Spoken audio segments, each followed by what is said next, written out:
ఎన్నో ఆశలు అంచనాలు ఎదురుచూపుల మధ్య కేంద్ర ఆర్థిక శాఖ మంత్రి నిర్మలా సీతారామన్ 2024-25 మధ్యంతర బడ్జెట్ను పార్లమెంట్లో ప్రవేశపెట్టారు.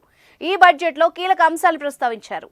ప్రధానంగా వ్యక్తిగత ఆదాయ పన్ను చెల్లింపుల్లో కేంద్ర ప్రభుత్వం కీలక నిర్ణయం తీసుకుంది.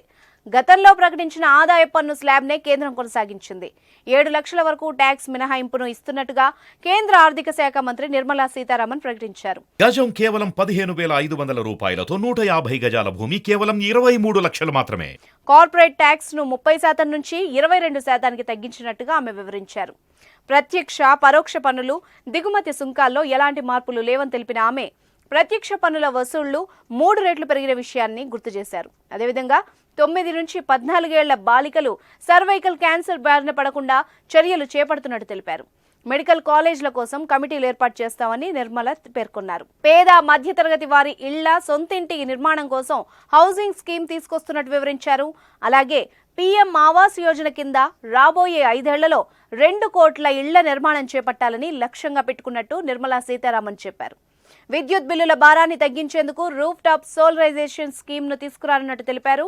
వీటితో పాటు ఇప్పటి వరకు తమ ప్రభుత్వం చేపట్టిన చర్యలను వివరించారు. పార్లమెంట్లో కేంద్ర ఆర్థిక మంత్రి నిర్మలా సీతారామన్ ప్రవేశపెట్టబోతున్న మధ్యంతర బడ్జెట్ కోసం దేశ ప్రజలు ఆసక్తిగా ఎదురుచూశారు. ప్రధాన ఆదాయ పన్ను నిబంధనల్లో ఏవైనా మార్పులు చేయబోతున్నారా అనే అంశంపై చర్చించారు. కానీ ఆదాయ పన్ను స్లాబ్లు మార్చేందుకు కేంద్రం ఆసక్తి కనబరచలేదు.